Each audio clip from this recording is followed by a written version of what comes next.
I'd like to say that we have a diamond ring that we're going to have as a door prize. It's my initial ring. I've had it for some time, and it has 14 diamonds in it, and we're going to give it away at the door as a door prize. He waited 50 years to say it, and when he finally did, his voice trembled just enough to make the world stop. Elvis wasn't who you think. It wasn't bitterness. It wasn't revenge. It was truth. Heavy, old, and too painful to keep carrying alone. He had been there before the gold suits, before Graceland, before the screaming crowds that turned a boy from Tupelo into a god. He knew Elvis not as the king, but as the kid who used to sit on a porch with a guitar that was half out of tune, talking about how he just wanted to make his mama proud. That was the Elvis he met. Humble, nervous, kind to everyone. He'd offer you his last dollar if you needed it. But fame doesn't just change how people see you, it changes how you see yourself. And as the spotlight grew hotter, Elvis started to disappear behind it. At first, it was small things. A new car for everyone in the crew, a room filled with trophies he never looked at, late nights when he'd stare out the window at Memphis lights, like he was waiting for something to come back that had already left. He carried loneliness like it was stitched into his jacket, his friend said. People called him blessed. I think he felt cursed. Even in those early days, there was a sadness that trailed him.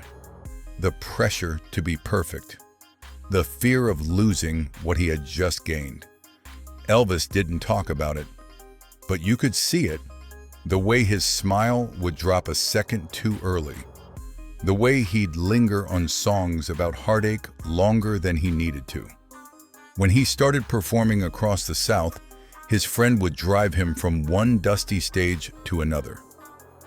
Elvis always sat in the front seat, quiet before a show.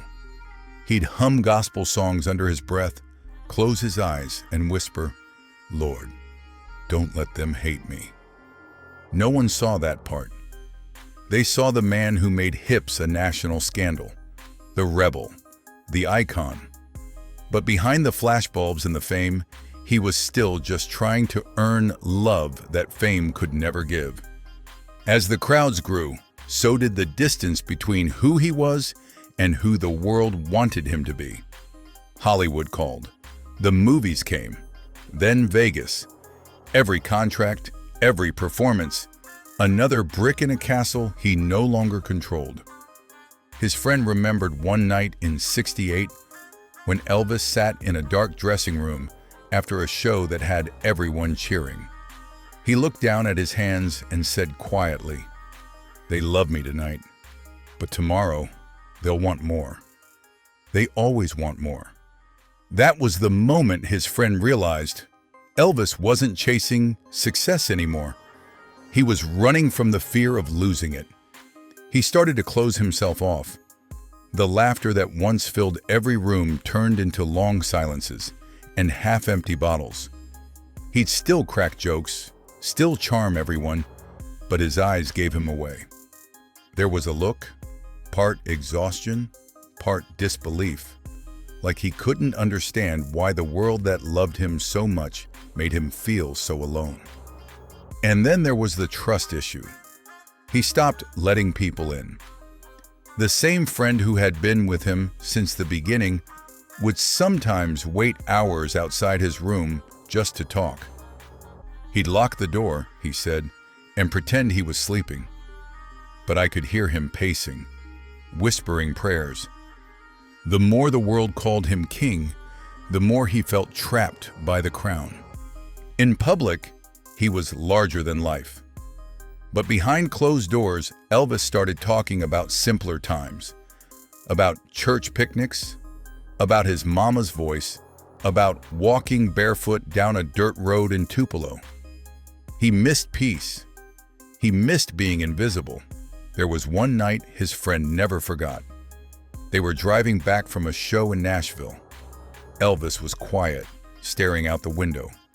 Then he said, "You know, everyone thinks I got everything I ever wanted. But sometimes I think I lost everything I ever was. That line stayed with him. Because it wasn't Elvis, the superstar, talking. It was the boy he used to know, trapped somewhere deep inside a legend he could no longer control. By the early 70s, the transformation was complete. The laughter, the innocence, the warmth, still there, but fading. What was left was a man caught between myth and memory. He wasn't cruel, his friend said, just tired. Tired of pretending, tired of being watched, tired of being Elvis Presley. The world called him immortal, but the man who knew him best saw something else. Someone human, fragile, and quietly breaking. And that's when he said it, the line that started it all. Elvis wasn't who you think. Because what really broke him didn't happen on a stage or in a tabloid. It happened at home, behind Graceland's closed doors, where no one could hear him whisper the truth. Graceland looked like a dream from the outside. White pillars, gold gates, flashbulbs at every turn. But to the man who had known Elvis the longest, it was something else entirely. It was a cage, he said softly. A beautiful cage, but a cage all the same. Behind those tall iron gates, the king of rock and roll lived like a man haunted by his own reflection. The friend remembers walking into the mansion late one night. The house was quiet, too quiet. The air felt heavy, and Elvis was sitting alone in the jungle room, head down, fingers drumming against the arm of a chair. He wasn't angry. He wasn't even sad, just empty. That's when it hit him. The world saw a legend, but he was watching a man slowly disappear. Elvis used to love being surrounded by people, his cousins, the guys from the Memphis Mafia, musicians, friends. Laughter used to fill those halls. But as the years went on, the laughter started to sound rehearsed, the smiles forced. Everyone wanted something from him. Money, status, access, stories. Very few wanted Elvis the man. He'd hand out Cadillacs and diamond rings like candy, trying to buy loyalty in a world where loyalty was running thin. The more he gave, the lonelier he became. His friend says he started noticing changes after his mother died. He never got over it, he said. That broke something deep inside him. From that day on, Elvis searched for that same comfort. In people, in pills, in fame, but nothing filled the hole. Nights at Graceland turned strange.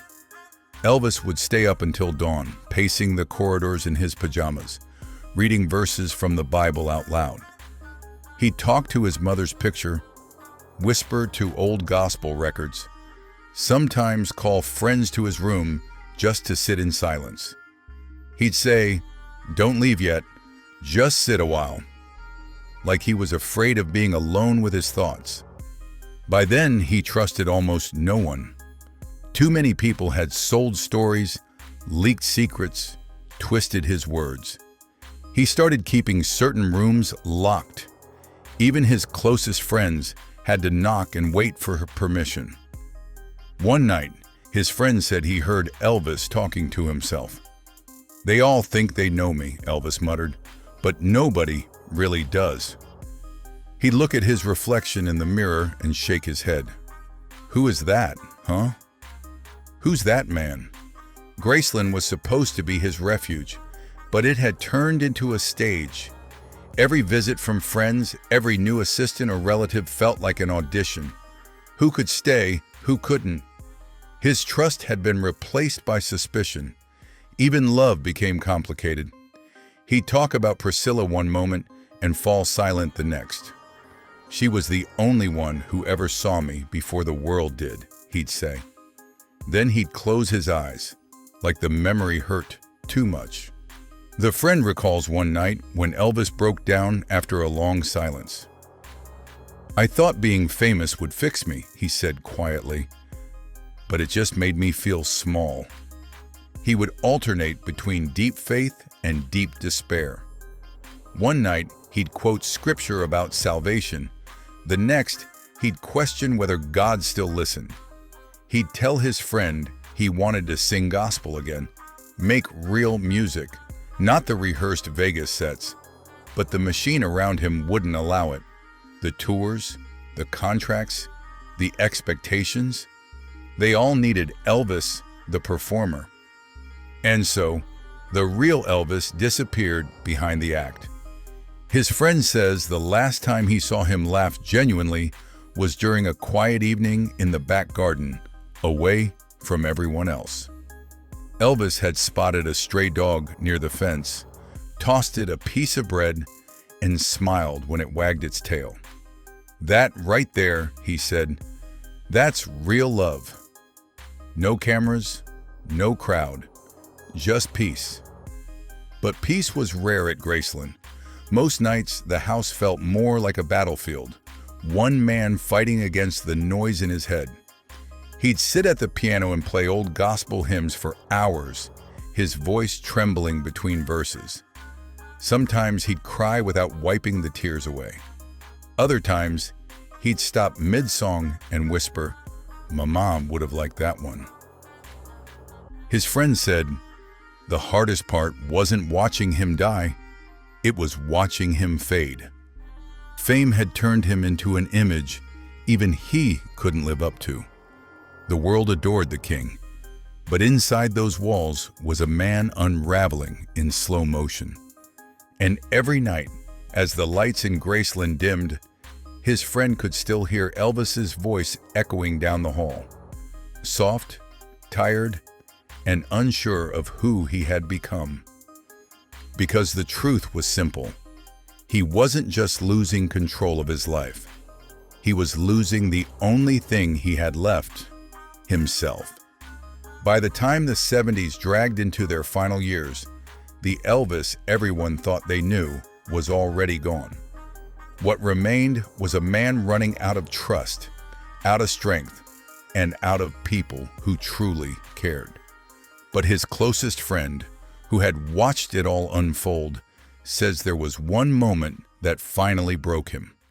One act that shattered what little faith he had left in humanity. It wasn't the pills, he said. It wasn't the fame. It was betrayal. Elvis had built his world on loyalty. Every man in his circle had come from somewhere close to home. Old friends, cousins, bodyguards, people who'd once shared peanut butter sandwiches with him before he owned a mansion. He called them family. They called him E. It was more than friendship, it was trust. But trust in Elvis's world was currency, and one man decided to cash it in. The friend remembered the day it happened like it was yesterday. A storm had rolled through Memphis that afternoon, rain pouring over the Graceland gates. Inside, Elvis was in his upstairs suite, half-dressed in a robe, reading the paper when his face suddenly froze. There, splashed across the headlines, were private photos, medical records, details about his habits, his doctor visits, things only a handful of people knew. He went silent, the friend said. Didn't say a word for the longest time. Then he just whispered, "One of them sold me." At first, no one believed it. Not Elvis, not the crew, but the proof came fast. A man from his own inner circle, someone he'd paid, fed, trusted like blood, had sold private stories to a tabloid for cash. Not rumors, proof. Elvis's world collapsed in one headline. It wasn't the money that hurt him. It was the humiliation. The idea that his pain was now entertainment for strangers. The king of rock and roll, stripped bare on newsstands, betrayed by someone who used to sit at his table. From that day on, something in him hardened. He stopped smiling in meetings. He stopped joking around the house. His friends said it was like watching a light turn off and never come back on. Elvis never recovered from that, he said. It killed something inside him. the part that still believed in people. In the weeks that followed, he barely slept. He'd lock himself in his room for days, reading the Bible, talking in fragments that no one could fully understand. He'd underline words, his friend recalled: forgive, faith, fall. He started blaming himself for everything: the fame, the loneliness, even the betrayal. "Maybe I made them that way," he said once. "Maybe when you give too much, people forget you're human." That was the line his friend never forgot. Some nights, Elvis would sit at his piano until dawn, playing old gospel songs between long silences. "You know," he'd say, "they'll remember the songs. They won't remember the man." He wasn't angry anymore. He was resigned. His friend said the anger had burned out years ago, replaced by exhaustion so deep it looked like peace. But it wasn't peace. It was surrender. He stopped rehearsing, stopped caring about new records, even stopped talking about the future. His conversations turned to God, to forgiveness, to what comes after all this noise. But one night, during a quiet drive through Memphis, he turned to his friend and said something that chilled him to the bone. "You ever feel like you gave the world everything, and they still took what was left?" His friend didn't answer. There wasn't anything to say. That sentence hung in the air like a confession. It was the kind of thing a man says when he's already decided there's nothing left to fight for. The friend would visit Graceland often after that, but Elvis was hardly present anymore. He moved slower, talked less. Sometimes he'd look right through people as if they weren't there. There was one evening, just weeks before the end, when the friend found him in the meditation garden, head bowed. Elvis didn't look up. He just said softly, "They all took their piece. There's nothing left to give." That was the last real conversation they had. Because the truth is, the man who gave the world his voice had lost his own. The betrayal didn't just steal his privacy, it stole his will. And when the world finally heard the news of his death, his friend didn't cry. He just sat in silence. Because deep down, he knew Elvis hadn't died that day in Graceland. He had died the moment he realized that love and loyalty don't always live under the same roof. And from that day forward, the king the world adored was gone. But the man who once believed in people never came back. For 50 years, he said nothing. While the world built monuments, while fans turned birthdays into holidays, he stayed silent. People called it respect. Some called it guilt. But the truth was simpler. He couldn't talk about Elvis because every word still hurt. He'd sit on his porch some evenings, the sun fading behind the trees, and he'd think about the boy he once knew. The one who used to borrow his truck to drive out to the edge of town and sing under the stars. He could still see that grin, that spark, that quiet humility that fame later burned out of him. But when reporters came calling, asking for stories, he always said the same thing: "Some memories aren't meant to be sold." And for half a century, he kept his promise. He watched books, movies, and documentaries twist Elvis into whatever the world wanted him to be: the saint, the sinner, the lost soul, the savior. And every version felt wrong, because the real Elvis, the one he knew, didn't fit into a story that clean. Elvis was a good man, he finally said, his voice low. But he was also a broken one. You can't tell one side and pretend it's the whole truth. The reason he stayed silent wasn't fear, it was loyalty. For years, he carried the burden of knowing too much, the loneliness, the paranoia, the gentle side that fame never let anyone see. He had watched the strongest man he knew crumble under the weight of everyone's expectations. And maybe, in his own way, he thought staying quiet was a kind of protection. But time changes everything. Now in his 80s, with most of the old gang gone and Graceland a museum, he realized silence can turn into another kind of lie. Because people were remembering Elvis as a symbol, not as a man. So he spoke, not for attention, not for money, for truth. He said that Elvis didn't die because of drugs or fame or bad luck. He died, he whispered, because the world wanted a piece of him until there was nothing left. He remembered visiting the grave years later when the tourists were gone. He stood there alone, his hands trembling, and finally said out loud what he never could while Elvis was alive. "I'm sorry. We should have done more." That regret followed him like a shadow, because everyone around Elvis thought they were helping. The pills, the schedule, the applause. But all they were really doing was feeding the thing that was killing him. "People think fame saves you," he said. "It doesn't. It just hides how lost you are." He paused before saying the words that had been buried for 50 years. Elvis wasn't a god. He wasn't a legend. He was a man trying to keep up with the version of himself the world invented.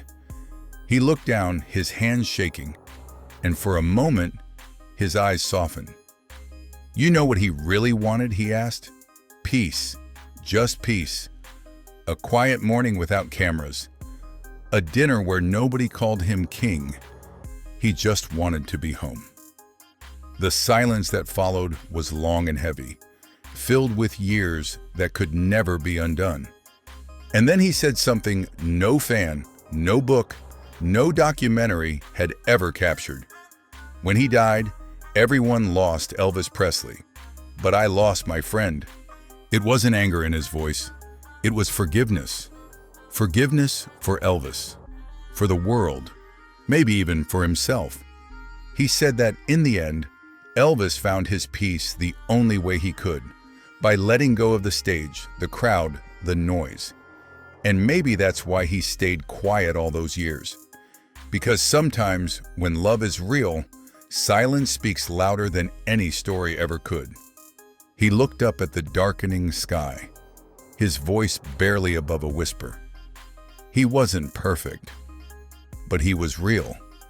And maybe that's how he should be remembered. Because behind every legend, there's a heartbeat the world forgets to hear. And somewhere, beyond the lights of Memphis, that heartbeat still echoes, soft, human, and endlessly misunderstood. If you only knew Elvis through his songs, you've only met half the man. The truth lived in the quiet moments, not the applause. Share this story for the friend who still remembers him, not as the king of rock and roll, but as the man who just wanted peace.